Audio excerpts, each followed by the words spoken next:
നമസ്കാരം. വലിയ ഒരു ഗുരുതരമായ പ്രശ്നങ്ങളാണ്.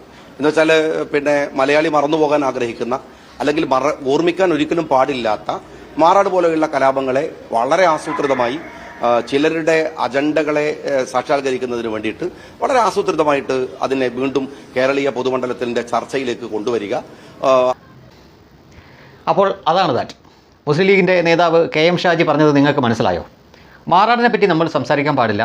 മാറാട് നമ്മൾ മറന്നു കളയേണ്ടതാണ്. കാരണം അത് സമൂഹത്തിൽ ആഴത്തിൽ മുറിവുണ്ടാക്കിയ ഒരു സംഭവമാണ്. ആ മുറിവ് ഉണങ്ങട്ടെ. ഏത് സമൂഹത്തിന് എന്നത് പ്രത്യേകം നോട്ട് ചെയ്യേണ്ട കാര്യമാണ്. ഹൈന്ദവ സമൂഹത്തിനാണ്. അതായത് മാറാടിലെ പാവം ഹിന്ദു അരയ വിഭാഗത്തിൽപ്പെട്ടവരാണല്ലോ അവിടെ ഏകപക്ഷീയമായിട്ട് വംശഹത്യ ചെയ്യപ്പെട്ടത്. കലാപം എന്നൊന്നും അതിനെ വിശേഷിപ്പിക്കാൻ പറ്റില്ല.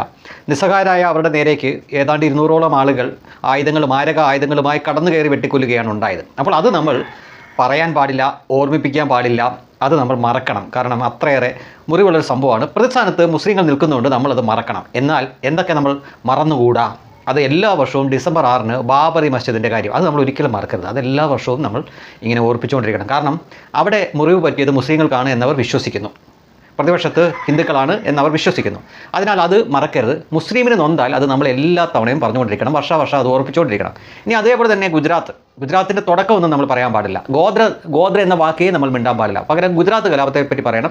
അത് ഇപ്പോൾ കലാപ ദിവസമായിട്ടുള്ള ആ ദിവസങ്ങളുടെ ഓർമ്മ ദിവസം വരുന്ന സമയം ആവണമെന്നൊന്നും നിർബന്ധമില്ല. എപ്പോൾ വേണമെങ്കിലും പറയാം. BJP പറ്റി പറയുമ്പോഴോ RSSനെ പറ്റി പറയുമ്പോഴോ ഒക്കെ നമ്മൾ ഗുജറാത്ത് പറഞ്ഞുകൊണ്ടേയിരിക്കണം. എന്നാൽ മാറാടെന്ന് നമ്മൾ മിണ്ടരുത് കേട്ടോ. കാരണം മാറാട് വലിയ മുറിവാണ്. അത് അവർക്ക് നന്നായിട്ട് അറിയാം മുറിവാണെന്ന്.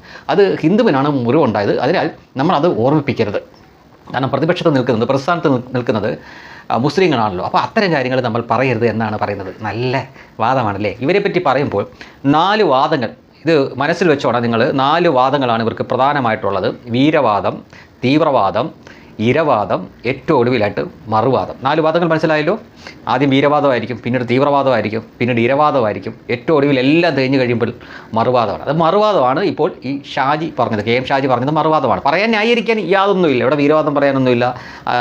വീരവാദം തീവ്രവാദത്തിനെ പറ്റി അവർക്ക് മിണ്ടാൻ പോലും പറ്റില്ല. പിന്നെ ഇരവാദം മുഴക്കാൻ അവിടെ ഒന്നുമില്ല. കാരണം ഇരകളാക്കപ്പെട്ടത് ഹിന്ദു അരയ വിഭാഗത്തിൽപ്പെട്ടവരാണ്. അപ്പോൾ പിന്നെ മറുവാദം, അയ്യോ നമ്മൾ കഴിഞ്ഞു പോയതല്ലേ, അത് കഴിഞ്ഞു പോയ കാര്യം വീണ്ടും വീണ്ടും പറഞ്ഞ് നമ്മളിങ്ങനെ കുത്തി നോക്കിക്കണ്ടല്ലോ എന്ന് പറഞ്ഞുകൊണ്ട് അവിടെ കിടന്നങ്ങ് മെഴുകും. ഇതേ മുതലുകൾ തന്നെ ഡിസംബർ 6 വരുമ്പോൾ സോഷ്യൽ മീഡിയ പോസ്റ്റ് ഇടും. ഇത് ബാബറി മസ്ജിദ് തകർത്ത ദിവസം, കരിദിനം, അതാണ് ഇതാണ്. ഗുജറാത്ത് കലാപത്തിൻ്റെ ആ ദിവസം വരുമ്പോഴും മറക്കരുത് ഗുജറാത്ത്, മറക്കരുത് ഗോത്ര എന്നല്ല, മറക്കരുത് ഗുജറാത്ത് ഗർഭിണി, ശൂലം, ഭ്രൂണം, അങ്ങനെ എന്തൊക്കെ അഭ്യാസങ്ങളാണ്. പിന്നെ ഒരു ഗുണമുണ്ട് കേട്ടോ. സോഷ്യൽ മീഡിയ വന്നതിന് ശേഷം ഇവർ കംപ്ലീറ്റ് ആയിട്ട് വെളിവായി. ഇനി ഇവർക്ക് വെളിപ്പെടാൻ ഒന്നുമില്ല. ഏതാണ്ട് തുണിയില്ലാത്ത അവസ്ഥയിലാണ് ഈ കൂട്ടരുടെ വിശ്വാസവും മതവും ഒക്കെ നിൽക്കുന്നത് എന്ന് പറഞ്ഞാലും ഒട്ടും അതിശയോക്തിയില്ല. അത് ഇവിടെ മാത്രമല്ല, ലോകമെല്ലായിടത്തും അങ്ങനെ തന്നെയാണ് ഇപ്പോൾ നിൽക്കുന്നത്. അതിനാൽ മുൻപത്തെ പോലെ ഇരവാദം മുഴക്കാനോ മറുവാദം മുഴക്കാനോ ഒന്നും പറ്റില്ല. പിന്നെ ഇതേപോലെ അങ്ങേയറ്റം പ്രതിരോധത്തിലാവുമ്പോൾ ശരീരഭാഷയിലും സംസാര ഭാഷയിലും ഒക്കെ അതിവിനയം ഇങ്ങനെ വരുത്തി ദയനീയമായ രീതിയിൽ പറഞ്ഞു വെക്കും. നമുക്കതങ്ങ് മറക്കാം കേട്ടോ. അത് കഴിഞ്ഞു പോയില്ലേ, നമുക്ക് മറക്കാം. മാറാണ് നമുക്ക് പറയേണ്ട കേട്ടോ. പിന്നെയോ നമുക്ക് ഗുജറാത്ത് പറയാം. പിന്നെയോ നമുക്ക് ബാബറി പറയാം. എന്തിനാണല്ലേ.